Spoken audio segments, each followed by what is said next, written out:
طوفان الأقصى من بدايته وحتى تصوير هاي الحلقة 383 طفل شهيد صاروا بين إيدين الرحمن و316 امرأة شهيدة.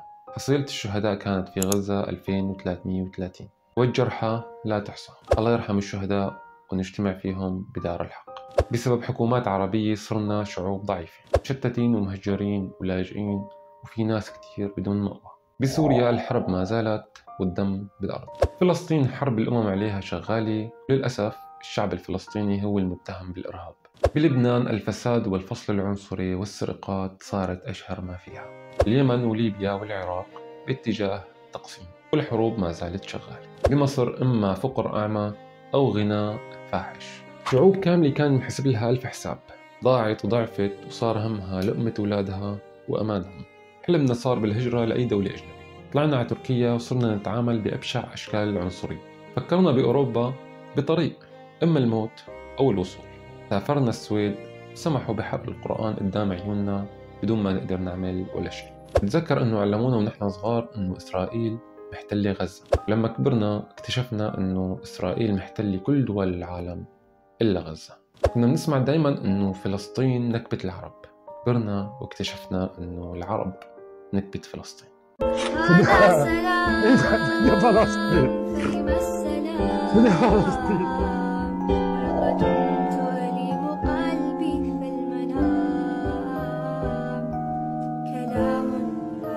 أنا 40 سنة بشتغل عشان أبني الدار هذه، راحت بس الجميل بالذكر انه برغم كل معاناتنا وهدم بلادنا وتشتتنا عن اهالينا وبكل ضعفنا هاد ما زلنا من اقوى شعوب العالم. شعوب اللي ما بيهزمها لا نار ولا بارود، شعوب بتعمل من التراب تخوت، شعوب ما هزمها لا تهجير ولا لجوء ولا عنصرية، شعوب الموت ما اجا هو راح له. سلام على من اتبع الهدى، فالحمد لله الذي فض وسلب ملككم ووهن كيدكم. من صلى صلاتنا واستقبل قبلتنا وأكل ذبيحتنا فذلكم المسلم له ما لنا وعليه ما علينا، فإما أن تسلموا وإما الجزية وإما الحرب، وإلا فوالله لقد جئتكم برجال يحبون الموت كما تحبون أنتم الحياة. رب العالمين بكتابه الكريم وعدنا بنصر فلسطين بلاد الشام. بتذكر هذا الوعد من ربنا مش من حكام.